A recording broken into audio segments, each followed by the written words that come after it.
Well, hello there, everybody. I know it's Monday morning, 10 o'clock in the morning, noon, if you're on the Eastern Standard Time, and welcome to the Bounce Back Entrepreneurs Series.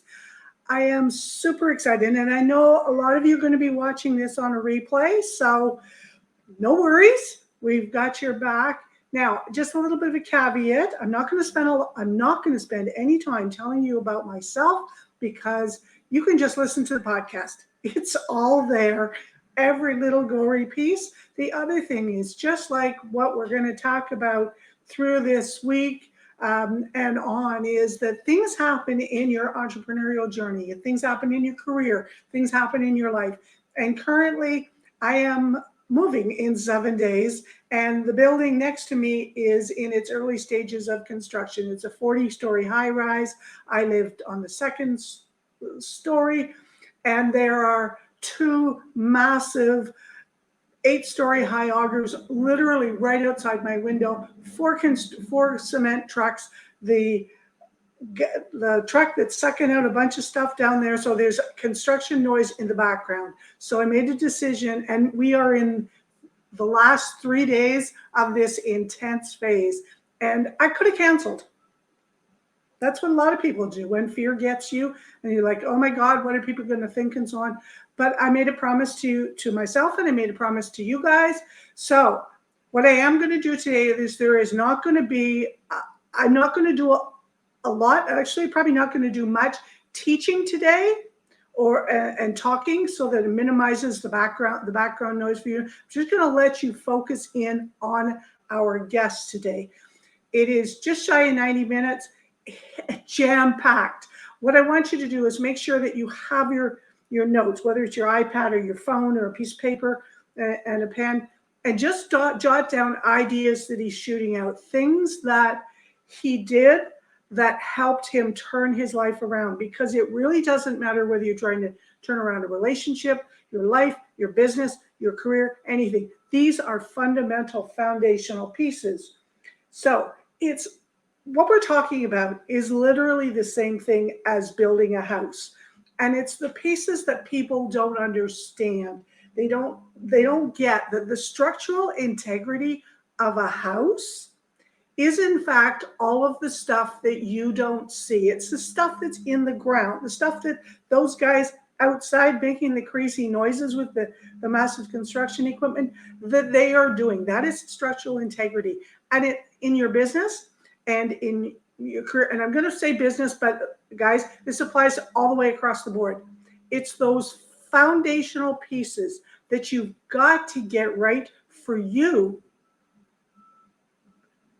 that are so important, because if they're not working the right way, then you're literally never going to be able to get to the potential that you have within you. All those possibilities, they're just wild ideas. So I promised you that by the end of this series, you will have, in fact, learned the real reason why you're not making the money that you want to make. And I'm not talking, it doesn't matter whether you want to make an extra $500 a month or whether you want to make an extra $50,000 a month or more, anything in between. This is applicable to that. We'll help you identify what is your big roadblock right now. And I can tell you that while you think something is your big roadblock is probably several layers underneath that. I'm also going to give you a critical strategy that everybody needs. It is probably one of the biggest stumbling blocks for everybody, and why businesses fail, why relationships fail, why friendships fail, and why, at your job, maybe you're having a bit of a challenge. And I'll give you that one trick that I use to turn my life around. So in this snapshot, if you don't know, back in 2009, I was like, I left the corporate world. I'd had enough. I knew that if I kept doing what I was doing, I know it's cliche, that it was going to kill me. And it wasn't just going to kill me in body-wise, it was going to kill my spirit. Because I've always had a vision for where I wanted to go. And that's what I'm doing right now. But as you'll see as we go through, one of the hardest things for people is to stay true to you, especially if you don't really get who the real you is. Because we spend a lot of time where people are saying, well, you need to do this, or you shouldn't do that, or don't say that, or don't try that. It's like, yeah, fine. That's what you think, but that's not me. And it took me a very long time to figure out why things kept failing in my life, because I was fighting the real me, because I'm like the black sheep in my family. So back, let me just give you a little bit of administration stuff here. You are going to get access to the VIP viewing page. It will have everything that we do live will be there. All three video interviews, virtual interviews, will be on there. There's timelines on each of them. So if there was something that you watched and you want to go back to it, you can quickly go in there. Points of interest, it's all there. Plus the training that I'm going to do, plus any downloads that we do or anything. I'm trying to keep this is a new thing for me. I've done master classes and webinars and stuff before, but this is a whole different style of doing it with the 3 interviews, and I'm trying to make it as easy as possible, because for you guys, it's important. We've got to have that. Okay.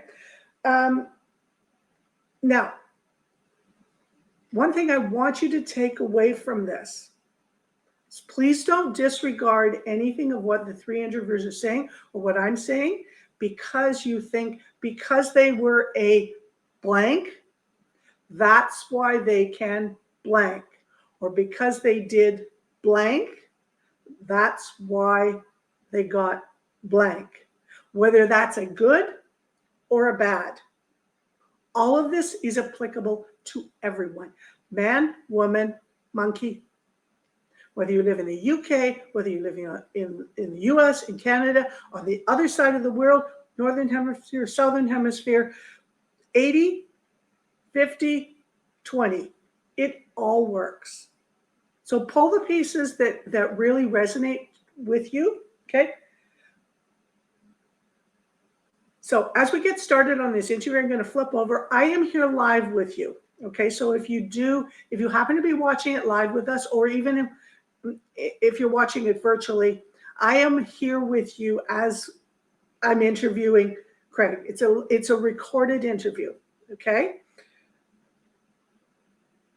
Please remember that what you are missing, because I talked about if you're not making the money that you want, if you're just getting by, if you're living paycheck to paycheck, if you're feeling like something's missing, then let me tell you, it's one of 2 things. It's either something that you don't have, which is tangible, skills, knowledge, that type of thing, or it's something that you don't or you can't see. And that is the power of these interviews, is that they're going to allow you to see your situation through a different set of eyes, put some different perspective on it. So with that, I'm going to flip over. It's break time on the construction site. It's quiet. Okay, so I'm going to flip over. It'll just take a split second. I'm going to flip over to the other video screen. And again, I'm sitting here with you, watching the interview as we go along, and then I'll be back at the end. Okay, so let me just switch off.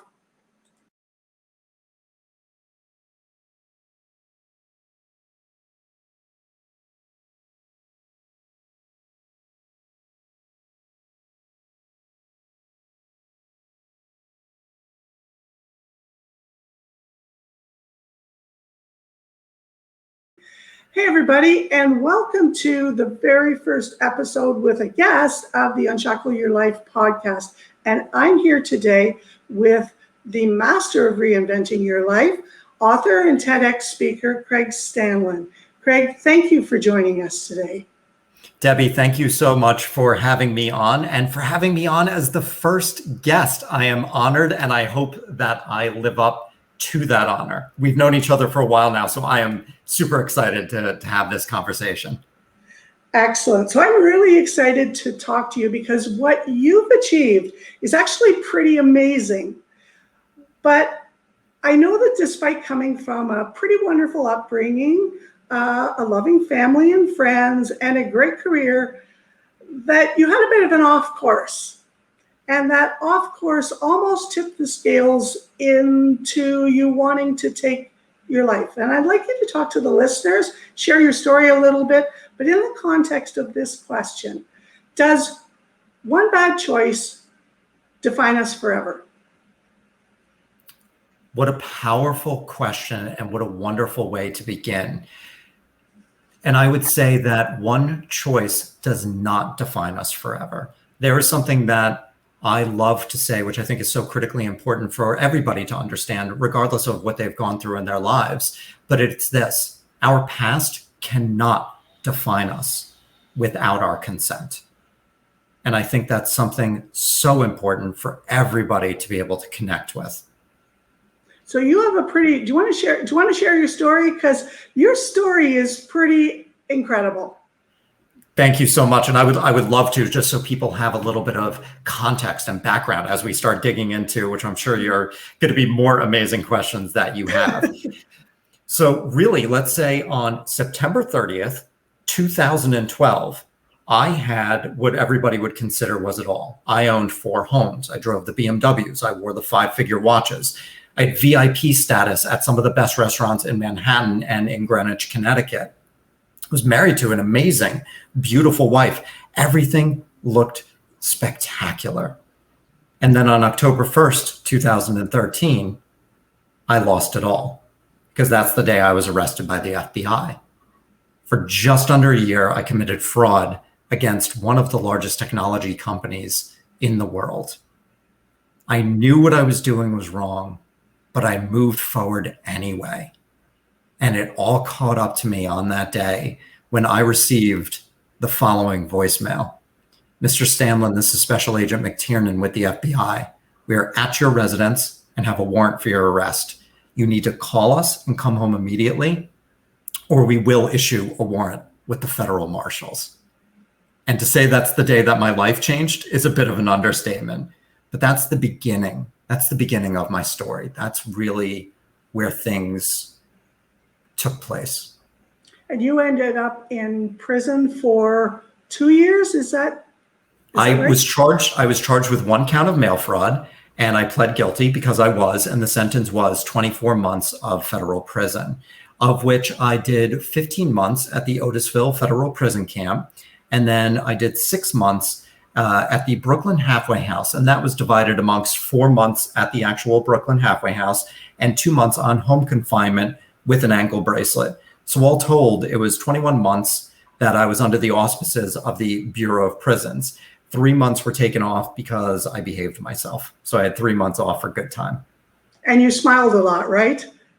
I smiled a lot, which people picked up on as soon as I got into prison. When I realized Otisville is actually, in terms, this might sound ridiculous, but it's actually a fairly pretty place for a prison. Believe it or not, it's actually quite pretty. And when I realized that I was going to be with other white collar offenders, nonviolent drug offenders, when I realized that my safety was not a concern, it was such a weight off of my shoulders that I did have a smile on my face. And my fellow inmates picked up on that really quickly, and I got the nickname Smiley.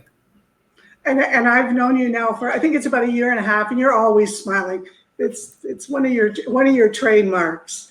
So I know that a lot of people, you know, I'm in a similar situation, although I didn't spend any time in prison. A lot of people ask us, why did we do what we do? So my first question for you is, I know many of us are scared to ask life for what we really, really want. So how would you answer this question today? What was I so afraid of that put you in that situation?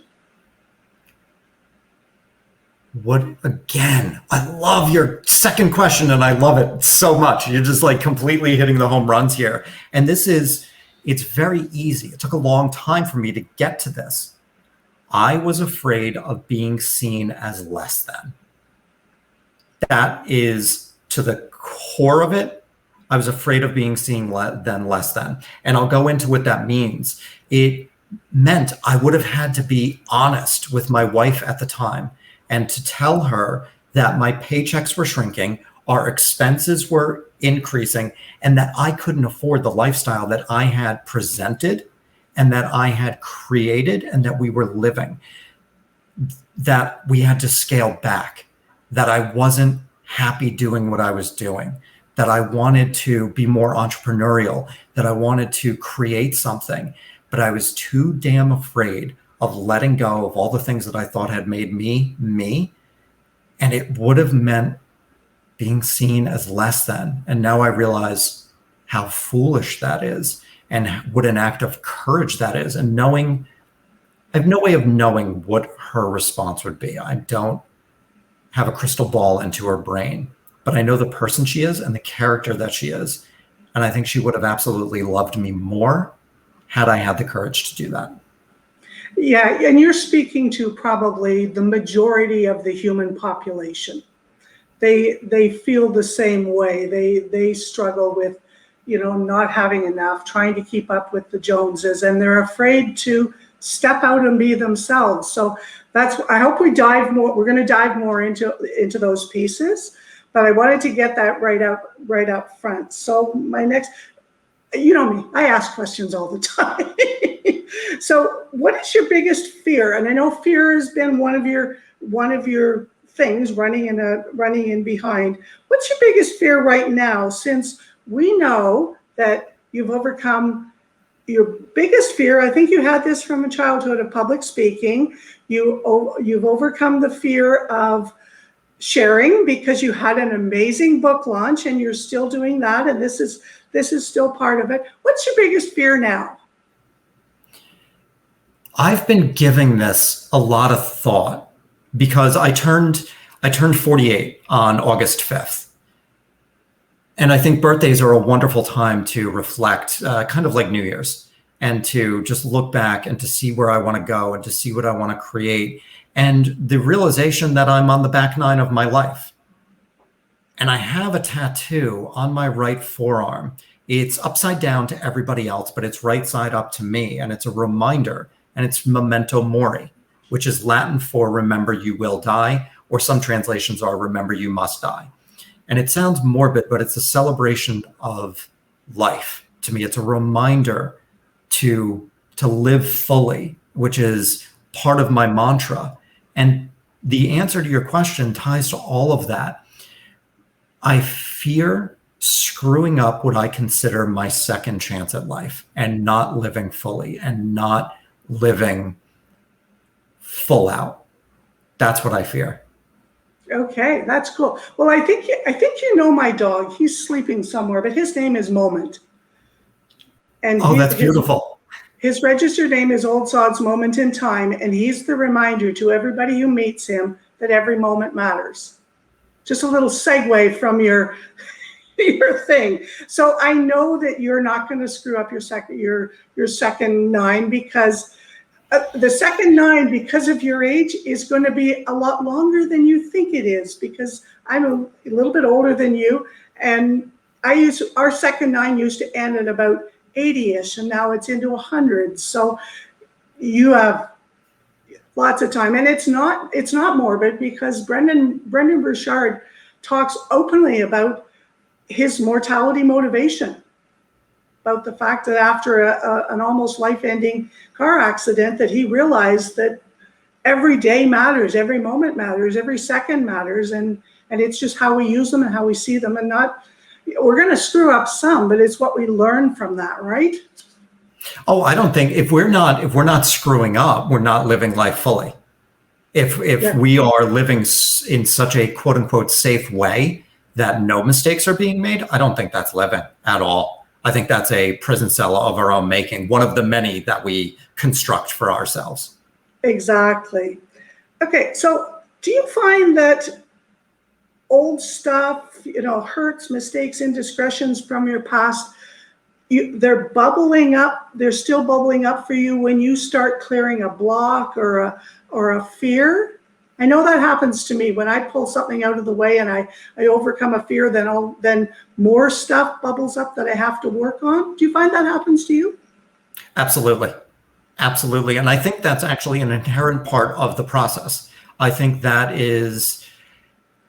ours is a journey with no actual destination. And it is just, as soon as we, in a sense, purge something, we clear something, that's going to make room for good things to come into our life. But at the same time, it's also going to make room for something that was behind it, something deep inside of us. It's going to allow that then to come up to the surface. That thing has always been there, but we didn't have the awareness of it until we moved through that particular block, whatever that may be. And I know for me, and I'll share this because I think it's important, during the biggest parts of my reinvention, that was about, let's say, the first 4 years from being arrested, and about 4 years after my arrest, that 4-year time period of reinvention, there were moments of just, obviously, just such valleys, such bottoms, but I would catapult myself up out of those. And they were these epiphany moments when something would clear and the dots would connect internally, where I just didn't understand something and, on an intelligence level. I understood it intrinsically. I embodied it, and I was able to live that way. And I do that. And then I'm on this new high, and then there'd be that next drop. And it was that backfill. It was that things that were in there that were coming up because I moved the others out of the way.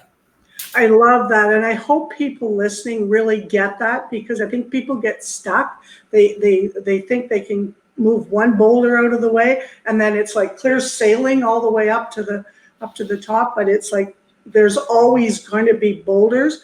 But the more boulders you move, the more tools you have in your toolbox, the more emotional resilience, all that stuff builds up, and you can move those boulders faster, and you can see them, and you see more ways to get around them and over them, like the Berenstain Bears, over, under, around, stuff like that. So you work with, I don't exactly know who you work with, but I know that you work with people who, for whatever reason, they want to or maybe need to reinvent themselves. Obviously, you're a reinvention architect. So some might be at what you would call rock bottom, which is, we all know rock bottom is different for everybody. How do you describe rock bottom? That is such a personal and subjective thing, and it's unique to the individual. What is rock bottom for me might not be rock bottom for someone else. A breakup, a relationship that went on for a year that recently broke up, that could be rock bottom for someone. Going to prison could be rock bottom for someone. And I think it really comes down to, how would one define it?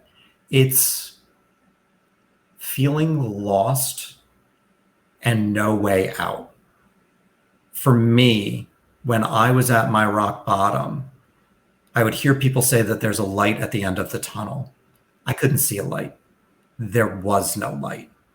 And that to me is the definition of rock bottom. And however we get to that point is, like I said, unique, but I think that's a pretty accurate way of capturing it. Yeah, I think you're bang on there. I used to be a little bit judgmental when people would say, "Oh, I've hit rock bottom," and it's like because their boyfriend broke up with them, their boyfriend of 6 months. And I realized, like you, after time, everybody, because of backgrounds and so on, everybody sees it differently. For me, I can pinpoint rock bottom to being one exact moment. And I was standing on the sidewalk at an intersection with lights, and the lights would change and I wouldn't cross the road.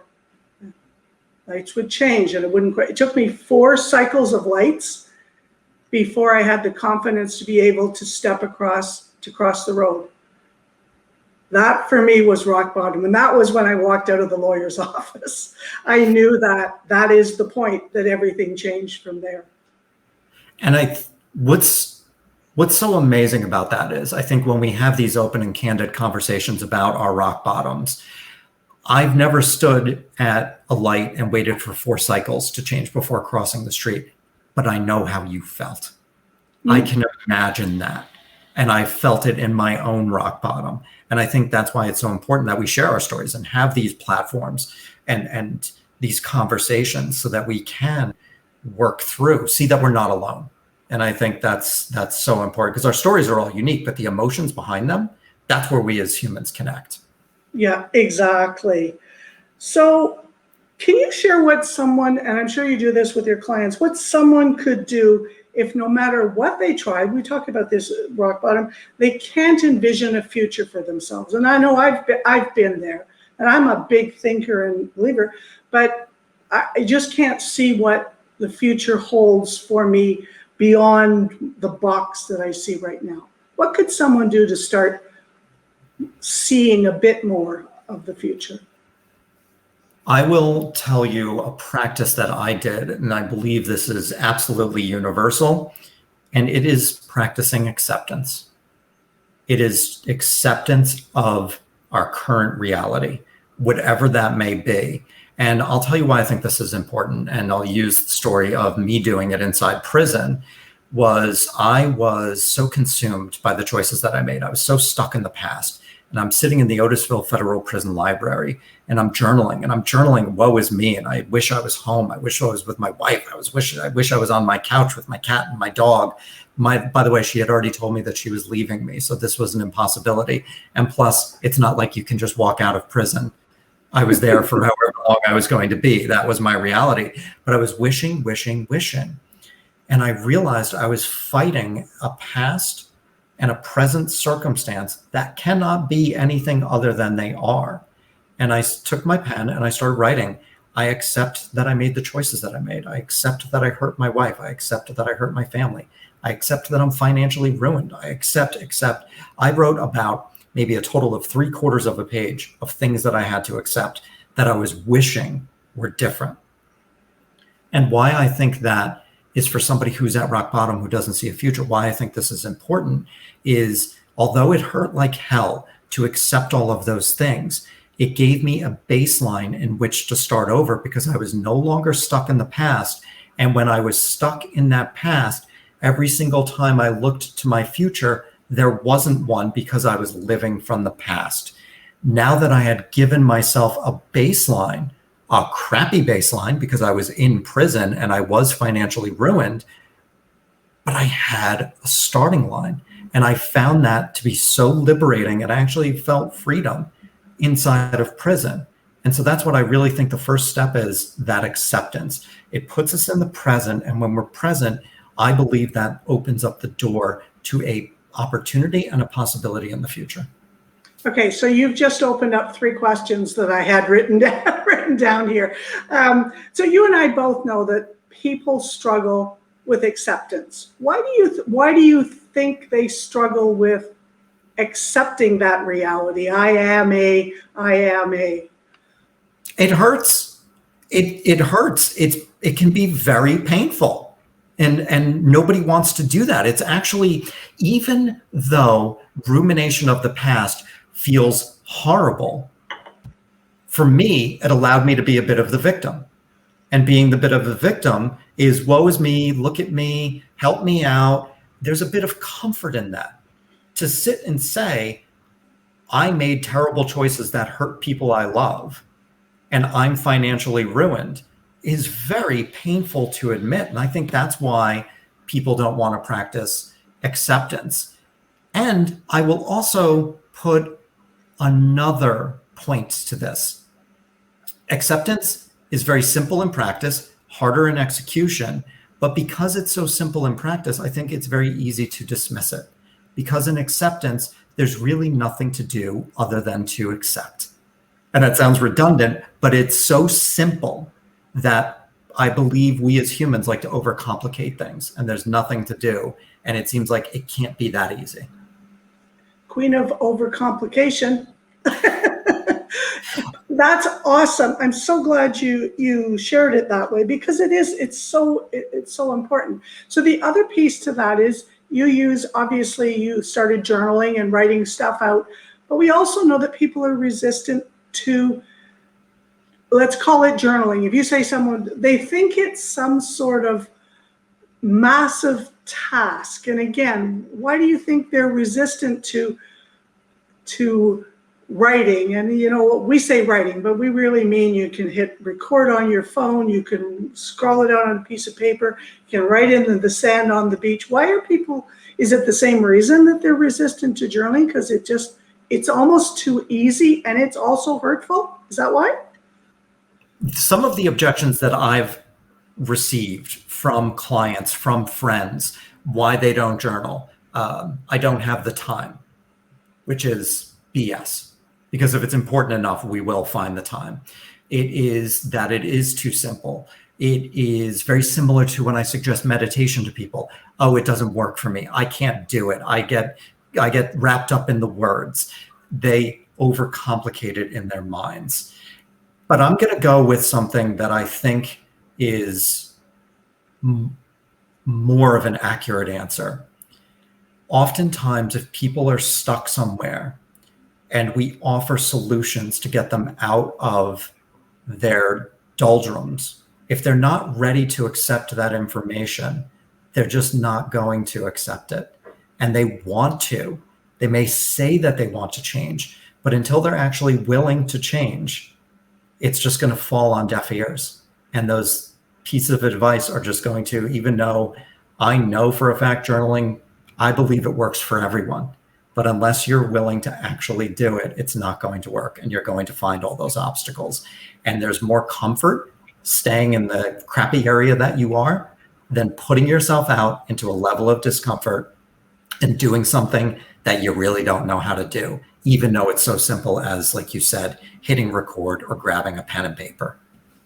Yeah, and I think you're absolutely right in that in my books that I track books that I want to read. I put a little star beside them, and I go back to them when I know it's the right time to go back to them. So I think people with a growth mindset, or people who are interested in having a growth mindset or improving their thinking, or moving their life forward, sometimes it does take time for them to build the foundation to be comfortable enough. And I know it's almost an oxymoron, but feeling like they're in the right mental space to be able to put stuff down on paper. Because what comes out on paper sometimes is really scary. And you hope nobody ever sees it. It can be so utterly frightening to see the inner dialogue. And we may live with that chatter. We do live with that chatter. The chatter doesn't stop, but to actually write it, to put it into physical manifestation, can be extremely frightening. But I believe that is the power of journaling, because when we get it out of ourselves, we are able to purge it out of our systems. And then when I journal long enough, patterns and themes start coming up. Certain words start coming up. This happened particularly when I first started with journaling. And from there, I could say, fear keeps coming up. I'm not necessarily using the word fear, but I was lying, I was avoiding, I was doing all these things. Why do these things keep coming up, and what is their common theme? It's fear. Yeah. And so now all of a sudden I'm like, ooh, that's something to dig into deeper. Why am I afraid? And you said before, you said that you love asking questions. I think questions is such a powerful tool to incorporate into a journaling practice. Just asking questions. It's not about having the right or wrong answers. It's just asking questions to open up new ways of thinking. And I think you do something similar to me, which is the why question. You write down something, and then you write why, and you just keep asking why each new answer. You just keep asking why, and to dive down and dive down. I've done that with why, what, and so on. And it's been quite revealing when you've gone down 10 layers to find out what the real story is underneath, not the media reel that's running in your head. The why is so powerful, and it's a little bit like the annoying 5-year-old. Well, the sky is blue. Why? Well, because of the way the Earth's. Why? I mean, and just continuing to drill down. But you're right. You find there's always a thing behind the thing. And there can Yeah. be 10 layers of things, but there are always those things. And to get to that is the real gold. That is the gold. And for the listeners, I want to, as I feel like we may have just jumped a little bit ahead in a journaling practice. For the listeners, I just want to say, if you are interested in a journaling practice, it's as simple as a pen and paper. Don't worry about spelling. Don't worry about grammar, and vomit on the page. Just let it all out. Nobody's ever going to read it. And I personally don't reread my journal entries. I do not go back and revisit them. Couple reasons. I'm getting it out of my system and I don't need to reread it. And number two, I actually can't read my own handwriting. But I just actually finished reading or listening, and this is a highly recommended book, Matthew McConaughey's Green Lights, on Audible, because it's like an audio movie, because he's narrating it, and he actually has gone back to his journals, because he's been journaling since he was 12, and he's seen his whole entire life, and he walks through them in the concept of all yellow lights and red lights eventually change into a green light.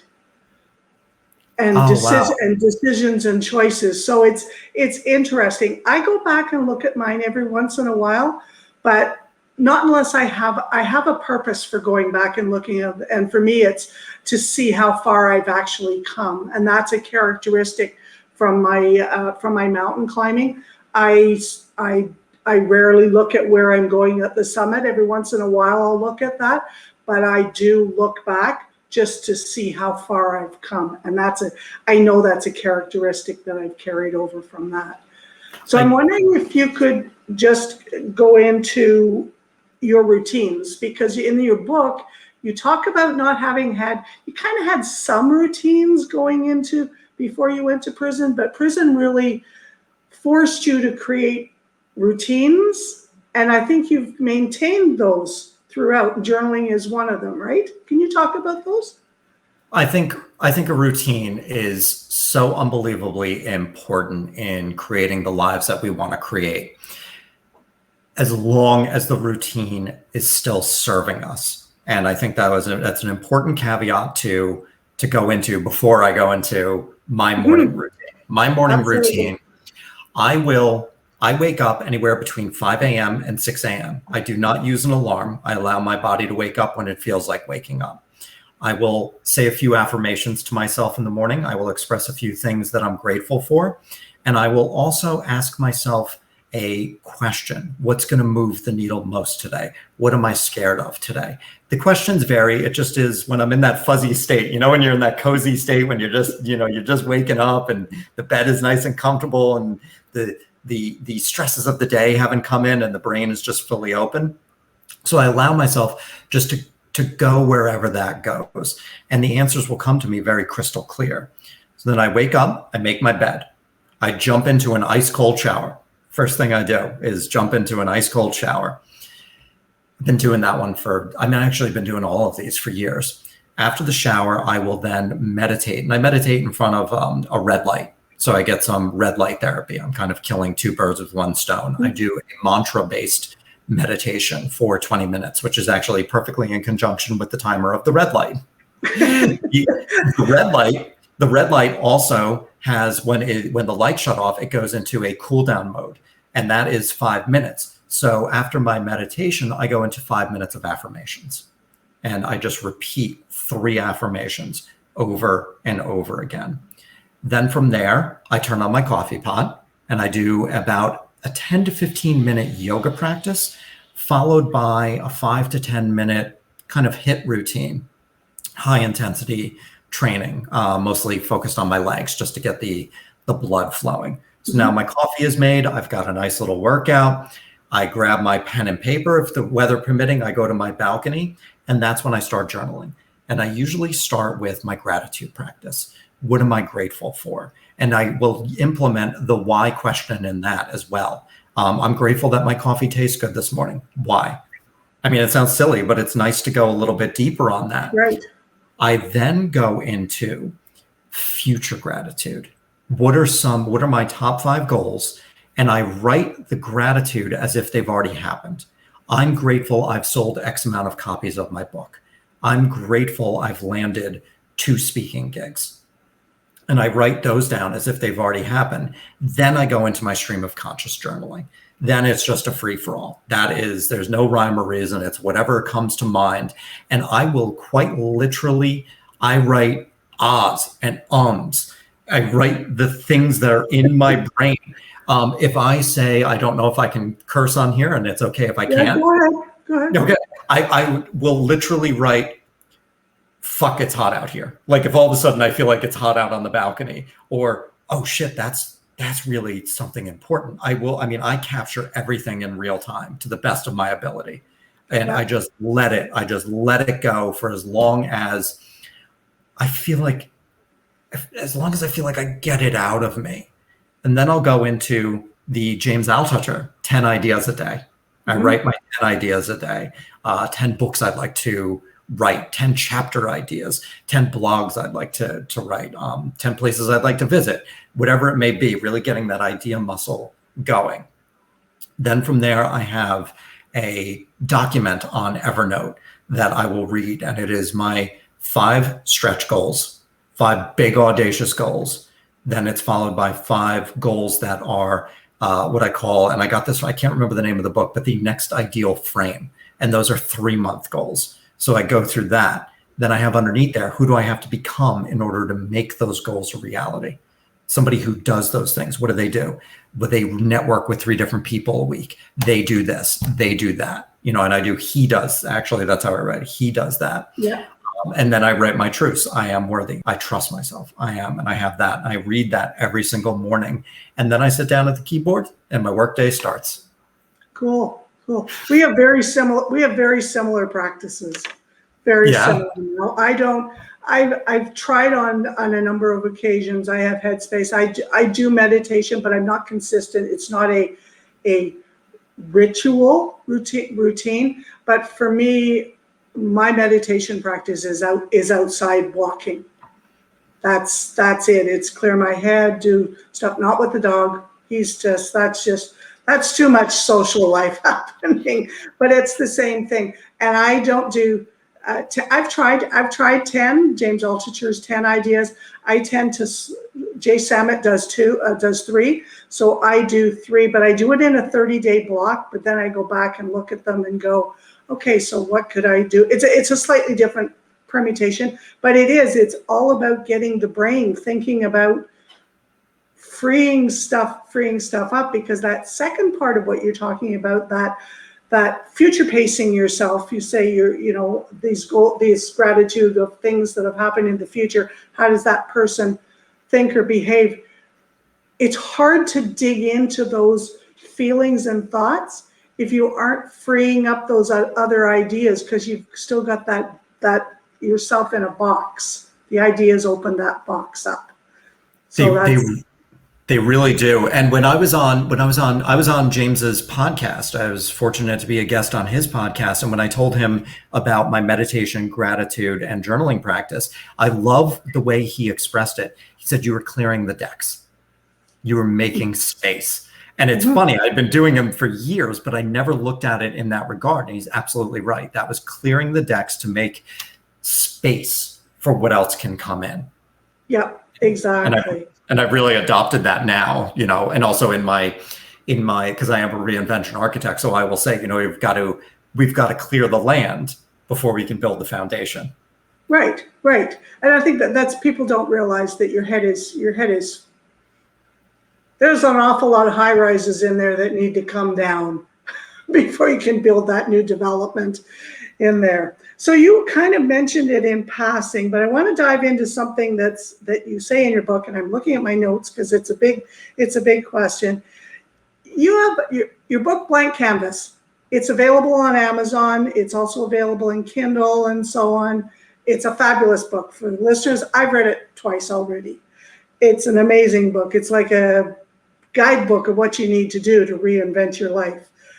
So you talk about, there's a whole bunch of examples of lying And I know right at the very beginning of this interview, you talked about not wanting to tell your ex-wife, your wife at the time, that what you were doing isn't right. You didn't want to lie. But I just pulled some examples from the book of what you referred to.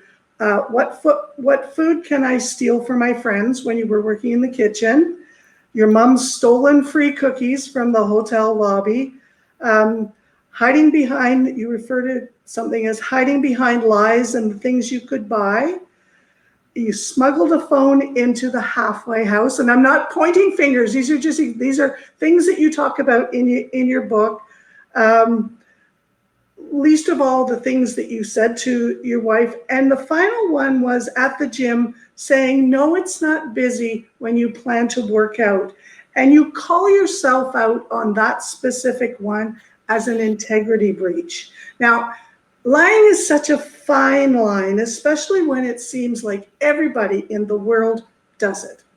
Now, I have a son who in my family we commonly call a serial liar. And I know that sounds a little odd, but if the level of shame that's carried by some of the people in the support group that we're in, my son, even though he's not in that area because of a variety of things that have occurred in his life, carries a staggering level of shame, and he lies to protect himself.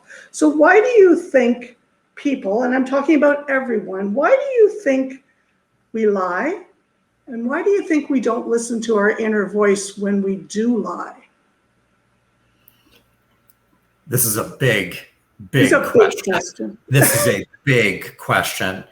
And I think, but so there's so many different ways to answer it because there are so many different lies. But I really think what it can boil down to is this.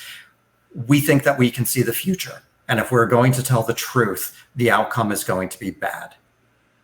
And that is the only thing. I believe when we lie, we are operating under the illusion of control, that we have control over a situation. And we're trying to exert that control over a situation.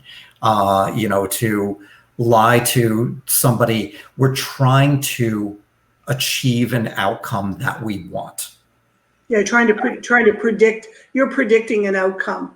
And we're by doing this thing, that will happen. Using the gym as an example. And just for a little bit further context for the listeners, after prison, I was really fortunate to get a job at a gym in the Lower East Side of Manhattan. Part of my job was selling gym memberships. And I was instructed by the owner to say, it was a small, tight space. We're in New York City. It's small, tight space. There's a lot of people. And everybody would inevitably ask, is it going to be busy when I plan on working out? Well, when do you plan on working out? 6 p.m., right after work. Yes, the fact is, yes, it's going to be like any other gym on the planet. That's when people work out. But we were instructed to say, no, it's not. And what I was trying to do in doing that was my outcome was the sale. The outcome was to make sure that I make my boss happy, to make sure that I make the gym money, and I got commissions on those sales. So it was financial, it was emotional. There were a lot of things I was trying to control by saying that lie. And I think that's what it really is that we're just trying to control the situation. And when we understand that we literally have no control, that I believe all of life is an illusion of control, when we let that go, we can then be honest and we can practice that integrity. And we know that we may not get the response back that we want, but when we trust ourselves, we know that we'll trust that we'll be okay, whatever happens. So why did you, in that particular instance, because it really stuck out for me in the book, why do you think you were able to hear your inner voice then when your inner voice was talking to you before when you were committing the fraud? Why did you listen to it then versus earlier on in your story? What had changed for you? I just grew tired. I didn't want to be that person anymore. I had this amazing second chance to rebuild my life, which quite frankly, a lot of us don't have such a gift to be able to recreate, to reinvent into whatever we want. And I knew that it just wasn't who I wanted to be. And what's interesting, when I was committing the crime and the voice was chiming in, it had the physical manifestations. It had the squeezing of the heart. It had the flush of the cheeks and the uneasiness in the stomach. So all those physical manifestations were there, and I ignored them. But now, even at the gym, with that minor little lie of, no, it's not busy when you plan on working out, all of those physical manifestations came rushing back, and they were far too loud for me to ignore with where I was in my life and what I wanted to create. And I think that's go ahead, yeah, please. I think that's this scenario where people talk about, sometimes you can get a hint with a feather, sometimes it's someone just gives you a shove, and sometimes you just simply need the 2x4 to get your attention. And it seems like you've been able to get yourself into a position where it really just took a feather to get your attention, as opposed to the full-on front-end loader. I love that analogy. And also, the word integrity is so interesting. But the way that we're talking about it, in the context that we're talking about it now, it's very easy to tie to the definition of honesty, telling the truth. But what I liked, and this was a little part of that feather, was the second definition of integrity. We can talk about a physical structure as having integrity. That building has integrity. And I applied that to myself, to my own body. And I said, if I don't have integrity, would I want to live inside my own body? I'm not going to live inside a building that a building inspector has deemed does not have structural integrity. So why would I want to live in my body if I don't have that? And that was a big part of that feather. That is a great analogy. So I want to go back to what I referred to in the introduction. So suicide, we know there's a lot of talk in the world about suicide. It's a big discussion. And your TEDx talk starts off with a brilliant, heart-wrenching description of your dream of killing yourself, but you didn't. And we're super grateful that you didn't.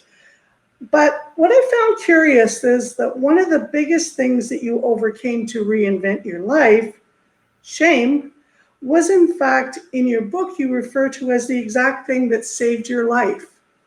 You talk about embarrassment and shame as being the reasons why you wouldn't want to kill yourself. You described a scene of yourself in the kitchen on the floor and Kyla coming in and talk about, I just couldn't because of the embarrassment and shame.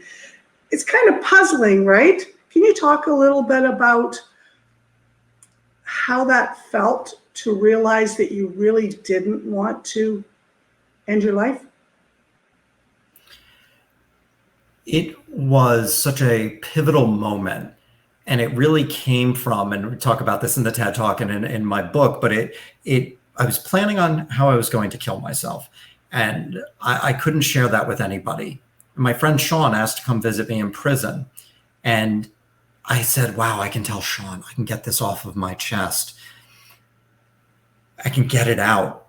And I go to tell Sean, but he all of a sudden jumps into his life's a mess. He's getting a divorce, he's got money issues, work issues.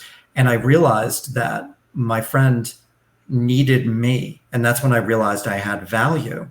And that was that light switch where I didn't want to kill myself, which opened up the door for, I think this is going to answer your question. I hope this answers your question, was really the understanding. And I think this is so important for anybody who finds themselves at rock bottom, who doesn't see a light at the end of the tunnel, who may be contemplating suicide, is to really ask yourself, and something that I definitively understood in that moment, or right after that moment, it's not that I wanted to die.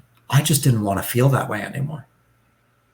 And I'm so glad you put that sentence out there, because I was hoping you would. It's so critically important. What a massive delineation.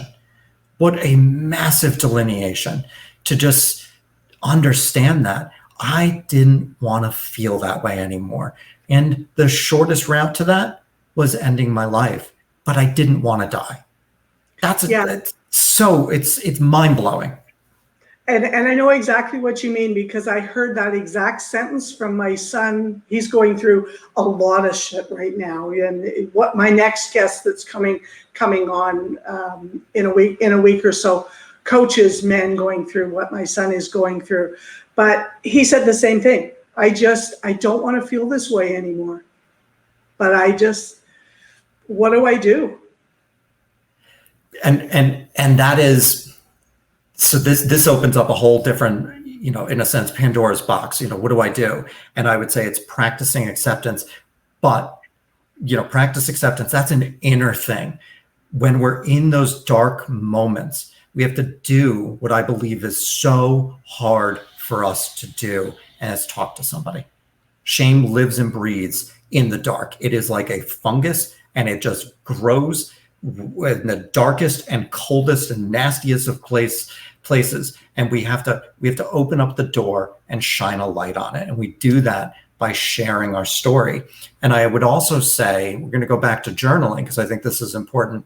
If we find ourselves not in a position to be able to share with somebody, if the shame is just too much, but to at least be able to share with ourselves as a starting point, to be able to write it down, to be able to write the words down, leading towards finding somebody that you can trust and just sharing.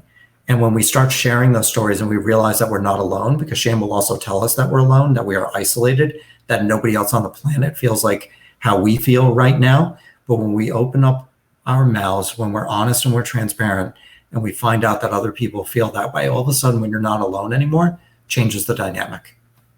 And I think I work primarily with men, and I think this is a harder thing for men to open up about, because they don't call it shame. They call it, I feel like I'm letting my family down. Everybody wants everything from me, and my paycheck doesn't go far enough. They never out and out. My son is an anomaly. He grew up in a family of women, so he tends to be more emotional in that respect. But the majority of men, they just don't say, "Oh my gosh, I'm suffering with so much shame. I'm so embarrassed." They just don't say it, because their friends go, "Oh God, man up, get a pair of balls." Men are sometimes harder with other men than women are with women, and women are pretty brutal sometimes. So that's tough, and I'm glad you're talking about that, because I know that that's something in your practice, in your coaching business, that you work a lot with clients on, is shame. Is that correct? Absolutely. Yep. Because shame is the lowest energy emotion that we can feel. And it's impossible to reinvent your life, to create something new, if you're consumed with shame. It's going to be the obstacle that makes all other things impossible. And when we move through the obstacle of shame, what we were talking about before, pushing things out so that new things can come in. When we start unraveling shame, what that allows us to bring in is amazing. It's absolutely amazing, because that shame is such a huge block. And when we clear that block, I mean, it's just like going from a one-lane highway to a 5-lane expressway. Wow. I know that there's lots of listeners who are going, I need to get on the phone with Craig in this. So let's talk about, I want to talk about something related to shame, but it's the pieces of shame that people don't actually see. So I'm referring a little bit to my son, because he's the classic case of this, but it's what I call the compounding burden of shame. When people try to help you with the best of intentions, and what they're doing, it is helpful. But what it actually does is it exacerbates the feelings of shame. And in your book, you refer to a particular scenario at Christmas where someone in your family gave you a check. Can you talk about that what I'm talking about? Absolutely. I was arrested on October 1st, 2013. And Christmas was right around the corner, and I went to my father and stepmother's, and they pulled my wife at the time and I aside to give us our card. And it was just a very generous check.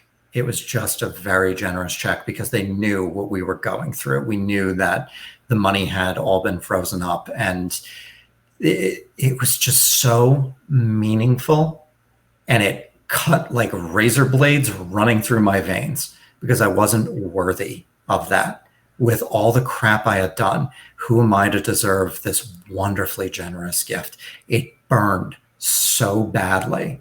And that is, I love that compounding interest of shame. That is an example of that. People mean well, but we have to understand that we are worthy. It's not our decision to extend that help. That's the other person's decision. They've decided that it's worth their financial investment, their time investment, their emotional investment. And we just have to learn to let that through and in. But it's not easy. It is not easy. It hurts so badly. My family was such rock stars. They were such rock stars through everything. And God, did that hurt every single moment. I know. You're in a similar situation for me. So I'm just going to move to the questions. You're in a same position as me in that your family was able to help you out, guide you, and you still went to prison. I didn't. Substantially different scenario, different country, different situation.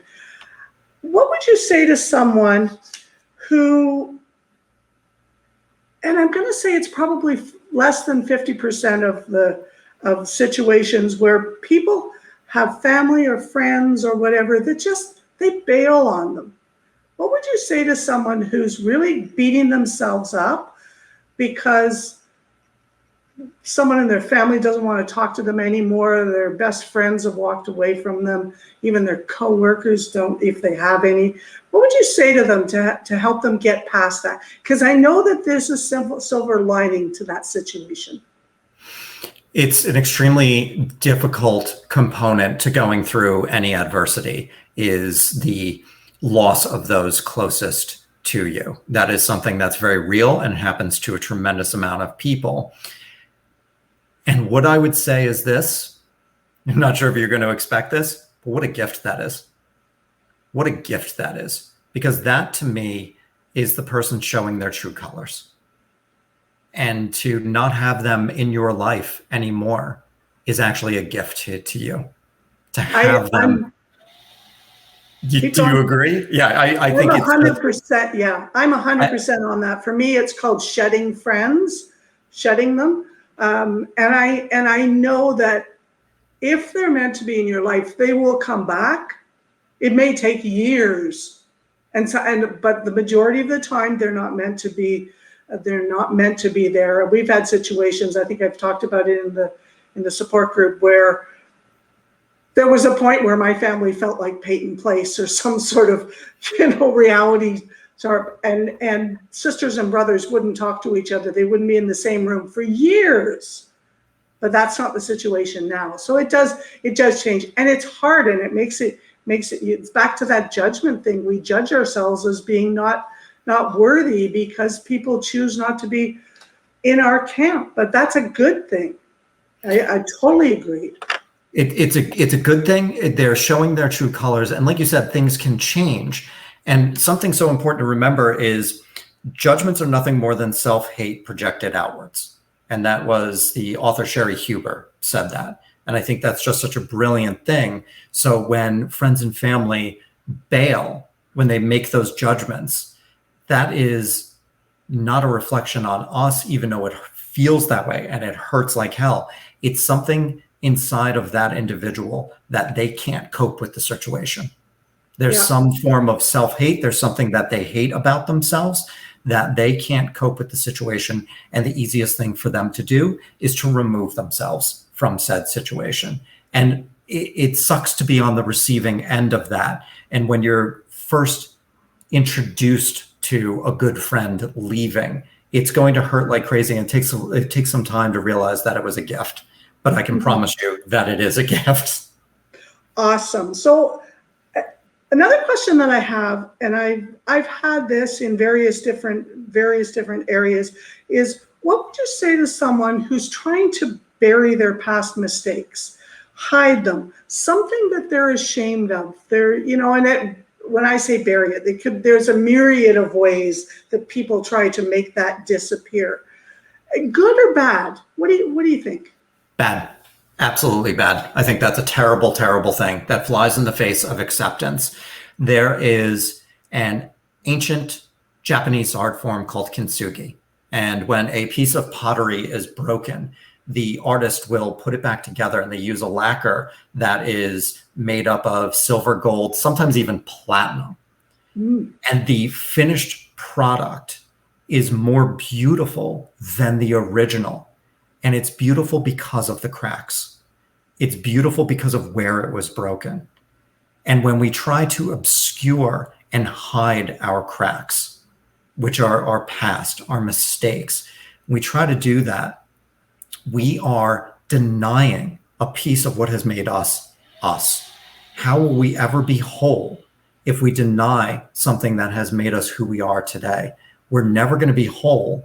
And when we're never going to be whole, we give birth to that shame. The more we try to hide something, the more we fuel shame.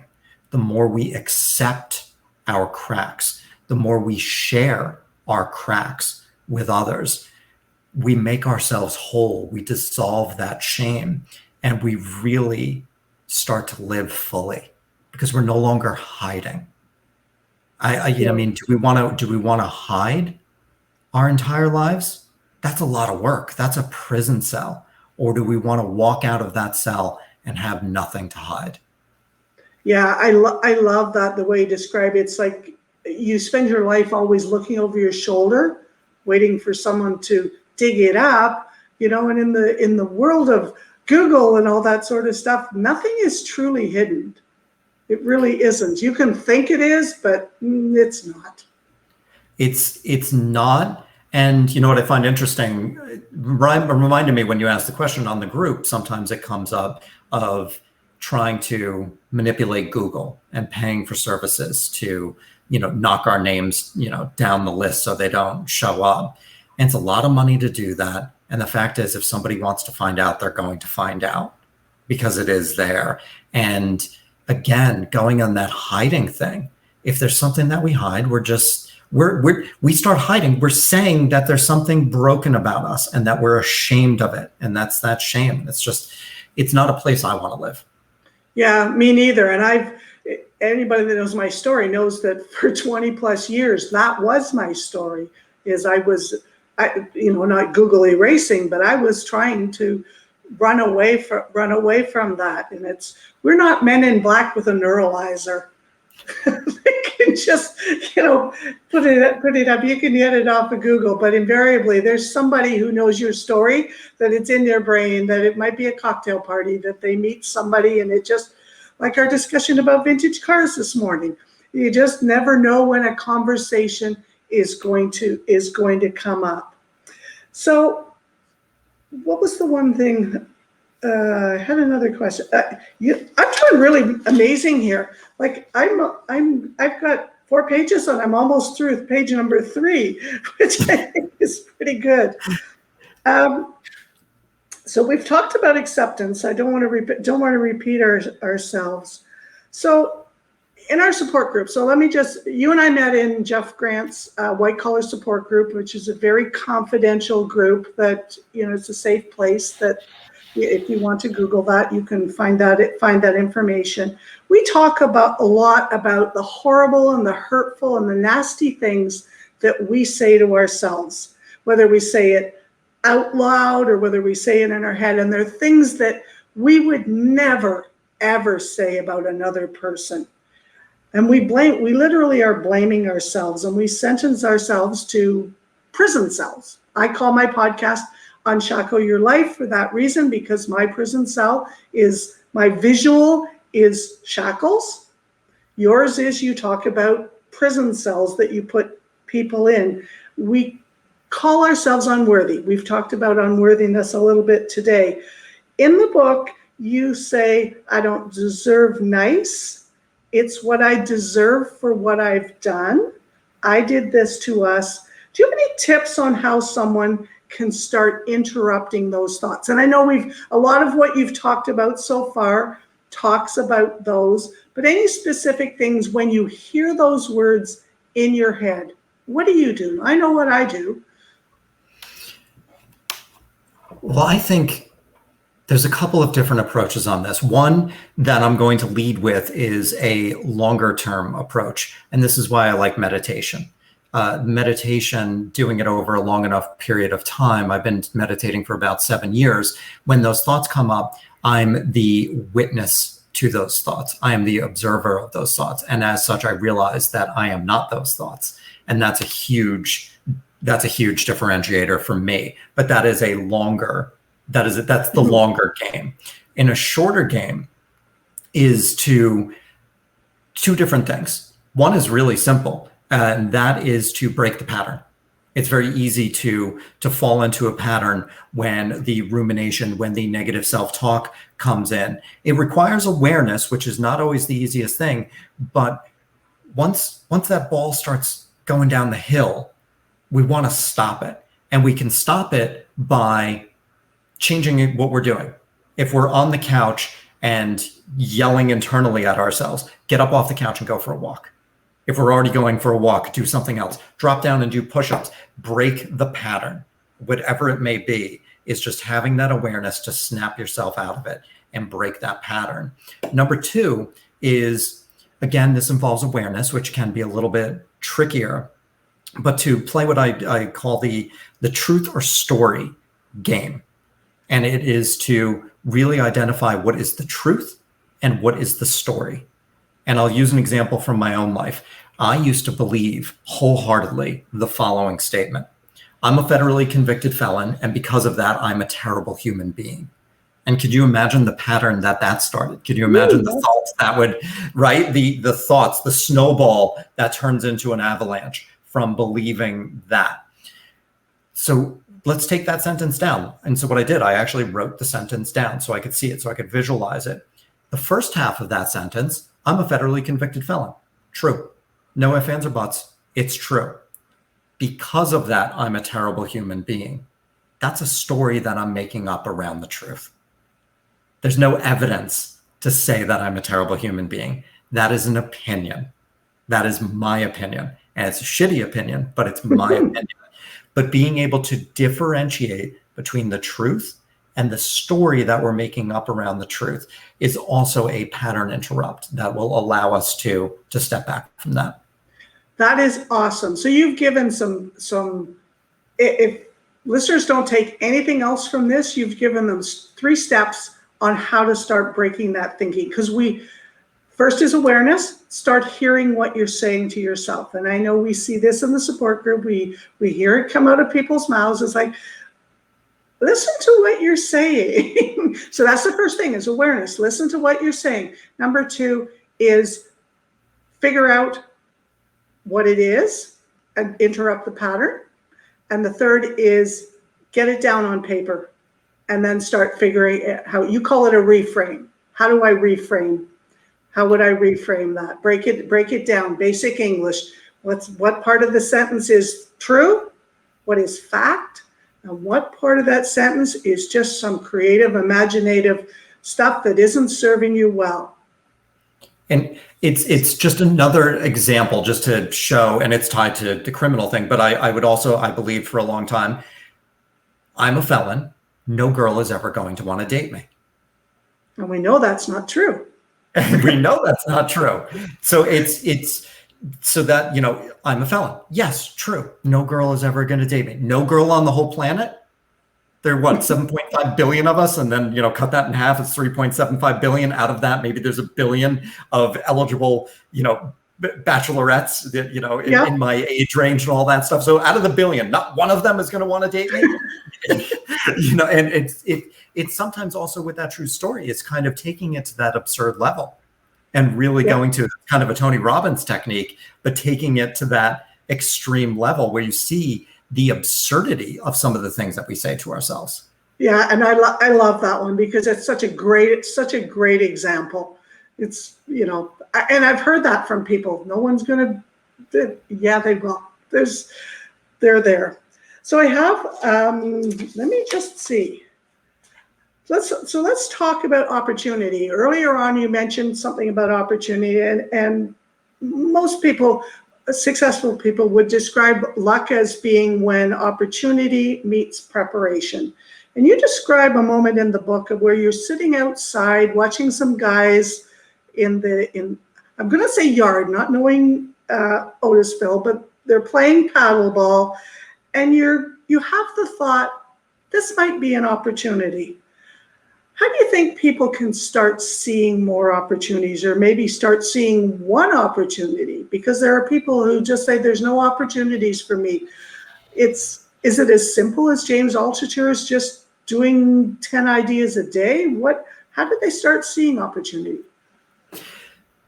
I love James Altucher's 10 ideas a day. I think that's a brilliant executable way to start.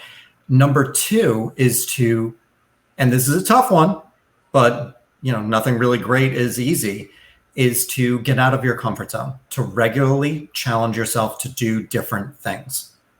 Because I see fear as a door on our path. It's like I wrote in the book, it's like a Salvador Dali painting. It's just an abstraction. There's a door in the middle of nowhere. We don't have to walk through the door. We can walk around the door.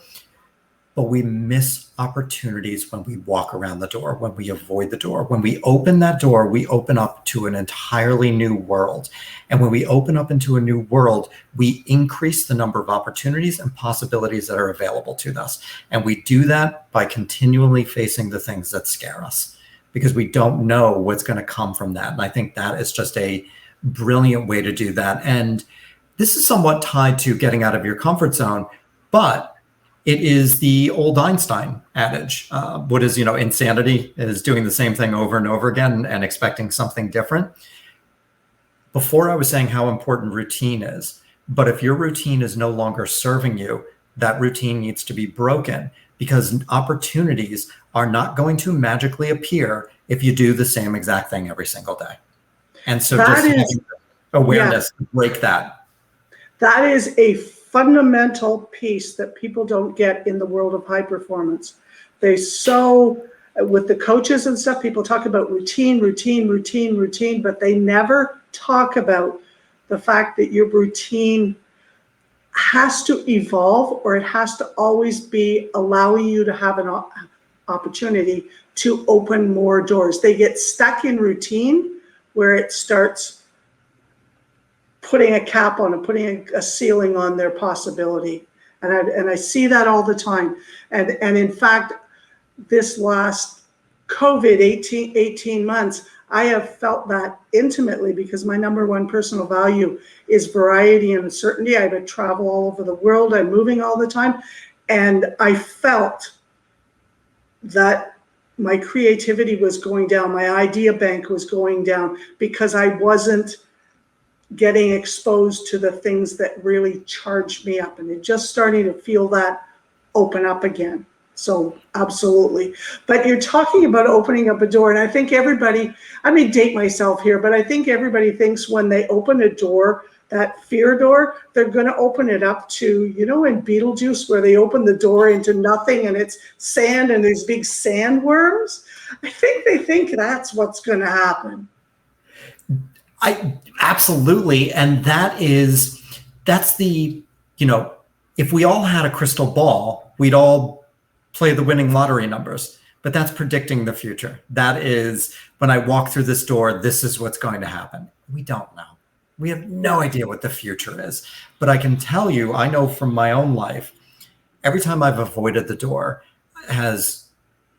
it's sometimes very negative consequences, sometimes not so negative, but just not great consequences, very inconsequential type things. But every single time I walk through the door, even if I don't get the outcome that I want, there's magic, because the magic comes from crossing the threshold.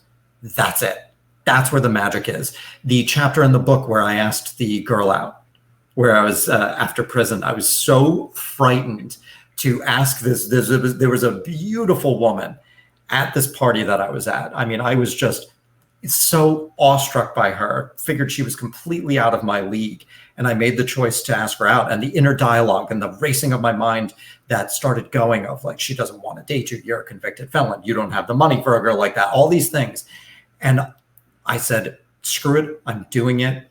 And I walked through. I grabbed that door. I pushed open the door, walked through.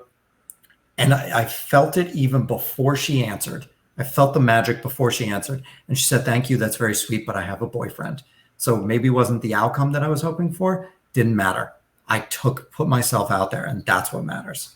Yeah. Yeah. I remember reading that one thinking, good for you.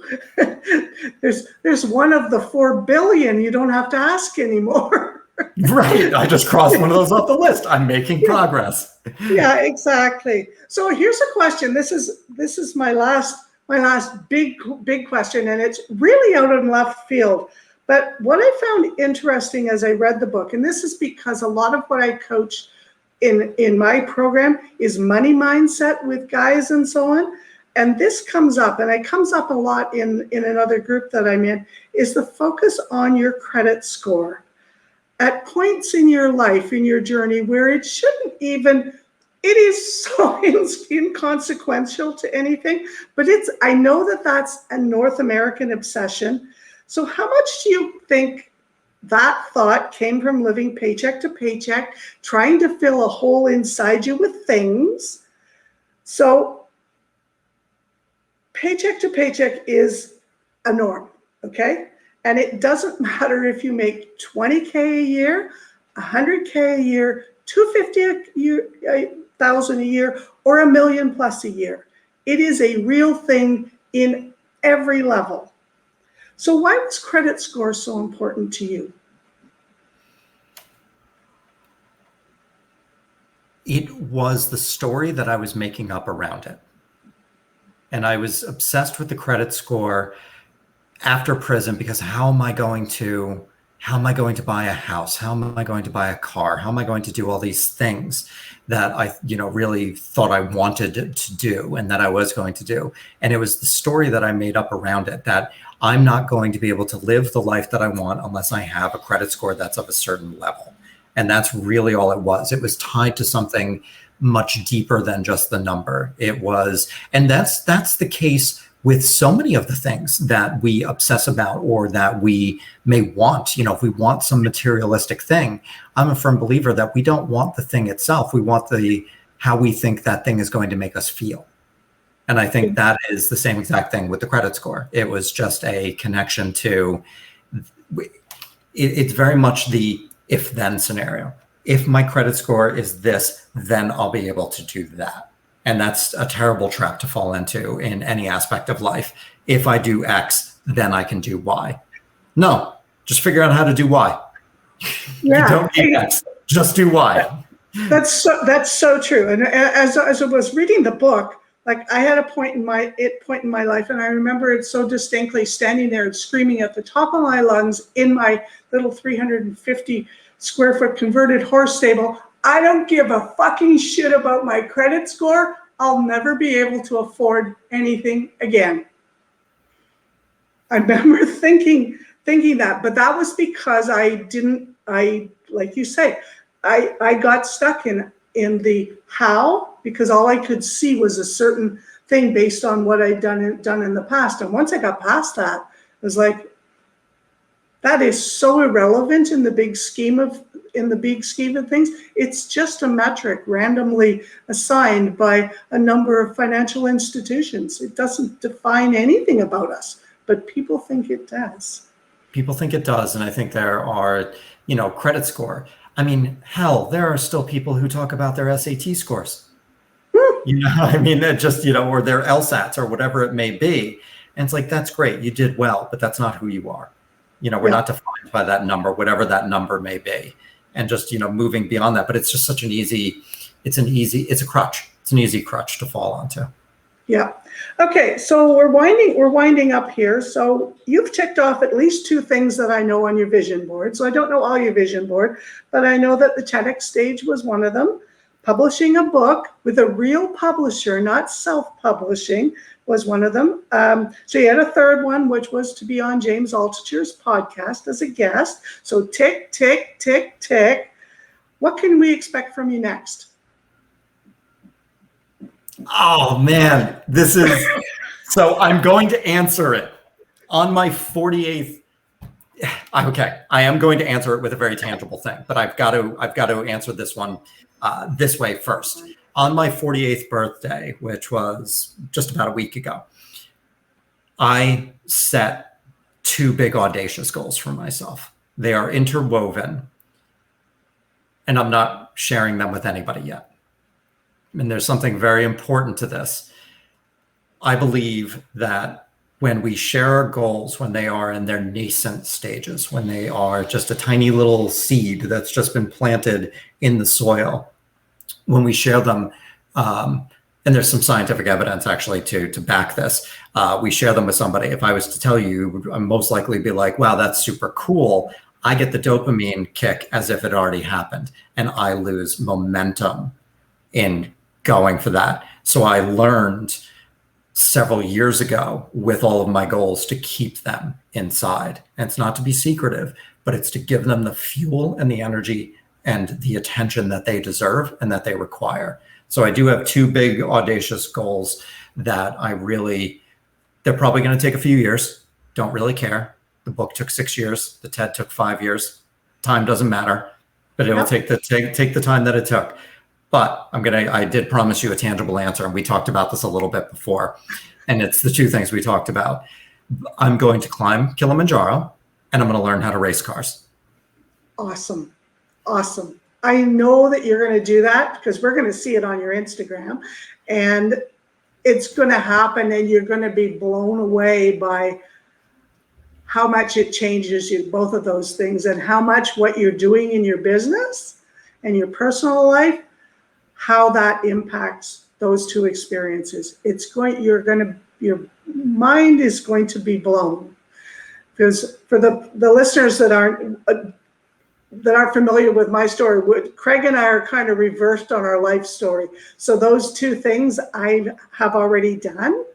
And so Craig is doing them now. So that will be awesome. Bear with me. I've just got to shut that off. Okay. Respectful. Now so you've got a seed. It's in a garden. You don't want to, I'm just describing this for the listeners. So as I see it, you put this little seed in, and I have a dog that walks through the gardens that they plant across the thing. You don't want people walking on that until it's strong enough for people to walk on it. That is the greatest way I can see it, until it's tangible, it's strong, it's almost there, and then it's just going to bloom and blossom. Those are your vision things. It's going to bloom and blossom. And I'd also like to further the importance of not sharing goals in the beginning. Number 1 is the release of dopamine, so that it feels like it's already happened and you lose the fuel to actually continue towards your goals. Number 2 is friends and family may mean well. We kind of touched upon this a little bit before, but, oh, that'll never work. Oh, that's stupid. Oh, those are merely their own limitations being applied to us. And in those nascent stages of big audacious goals, we don't need anybody to crap on them. Yeah. You do need people. I think this is my opinion. When you get a little bit further along, because there are people that you will need to help you achieve those goals. So that's when you start, exposing your idea to other people so they can help, because we don't get those big audacious goals all by ourselves. We need people. I can't do it on my own. I can't do it on my own, and I will bring those people in when the time is right. But I'm a firm believer. I can't do. I mean, the TED, the book. I mean, there was a team effort of people behind that. Yeah, an amazing job on both of them, on both the book and on your TED Talk. So what I really want to do is you wrote, and I want people to see and really get this, that the only person that can steal your freedom from you is the choices that you make. You wrote that line. That's the way you live your life, right? By the choices that you make. Our choices can limit us or they can expand our world. And that is our choice, no pun intended. But Yeah. are we making fear-based choices? Are we making growth-based choices? Are the choices that we're making, are they going to move us closer to the life that we want to live? Or are they moving us further from the choices that we want to, or from the lives that we want to live? Our choices are so important. And to understand, I'm not going to get this correct, but it reminds me of the Viktor Frankl quote: everything could be taken from a man except for one of the last great freedoms, the ability to choose how one responds in any given situation. And that to me is just that power of choice. And that it comes down to our responses, and it comes down to our actions and what we choose to do, and bringing that awareness into those choices to ask those questions. I'll give a real quick example. There's an opportunity that I have that is an amazing opportunity, and I've been hemming and hawing on it. I've been delaying it. And so I journaled on it and I analyzed it, and I said, I'm making the choice not to move forward with this thing that I know is good for me. Why? And I literally just journaled on it this morning and came up with some really deep, amazing things. And I then said, now knowing this, what can I do? Before we recorded, I took action towards it.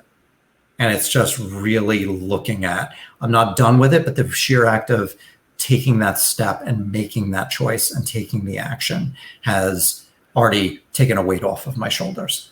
And that's our choices. That's the power of our choices. Yeah, I think a lot of people have, successful people have protocols that they use to make their choices by, and they also make their choices, and whether you call it a choice or a decision or whatever, they make them fast. And if they're off track, they correct fast. Brendan Burchard has a framework which I use, although today I'm having a mind blank on what the acronym is, but he has 5 steps, and it's a framework on how to make a decision when you're presented with an opportunity that includes all the various different pieces. So if it doesn't meet all 5 of the criteria, then unless you're prepared to sacrifice in one of those areas, then it's an easy no on that. So I'll put that link in the show notes, but it's a great one to work with. I think that's amazing. Yeah, I think that's amazing. I'm done. Can you imagine? I'm finished all my paper. I managed to get all the way through. So I literally just have one last question.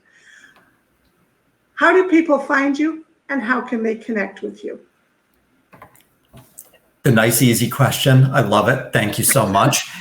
My website is craigstanlon.com. I'm on Instagram posting content every single day that I hope adds value, because I know there's so much stuff out there, and I really hope that my stuff adds value. Craig_Stanlon. And those are really the 2 primary places. I'm also on LinkedIn, Craig Stanlon, as well. But those are my primary hangouts. And my book, Blank Canvas: How I Reinvented My Life After Prison, is available on Amazon, paperback, hardcover, and Kindle. Perfect. Thank you so much for spending time with us today. I know the listeners their minds are going to be blown by all the things that you've shared and with your story. And I can't thank you enough for coming on and being the first guest in an interview on the podcast. Debbie, thank you so much. And I want to take this moment to acknowledge you for having this platform, for allowing people the opportunity to come on. I'm so grateful to be the first guest, and I can't wait to see who else you have on. But so that we can, like I said, collectively share our stories. And you've created this platform for people to do that, to unshackle themselves. And I think that is so amazing. So thank you for that. I absolutely loved our conversation today. Me too. This is Conversations with Debbie. Thank you very much, Craig, and have an amazing week. You too.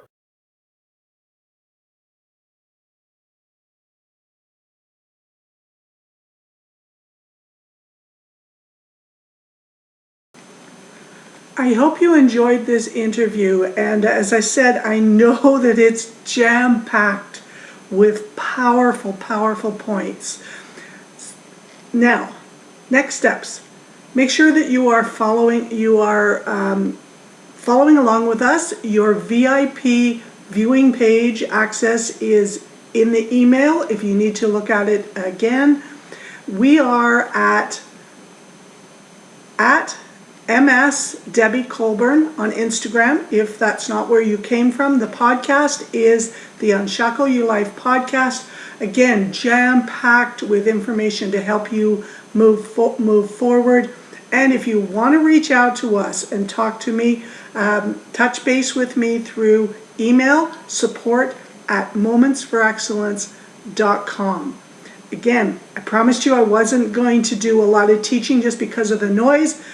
And I know that towards the end of the week, it will be less, so we'll be sharing a bit more teaching, but you've got some powerful points. Make sure you do check out the VIP viewing page, and you'll get some more stuff, some downloads there as we go through the week. Please make sure that you are back here on Wednesday morning at noon, where we're going to be launching the video or the interview number 2 with former FBI agent Roman Garcia. See you then.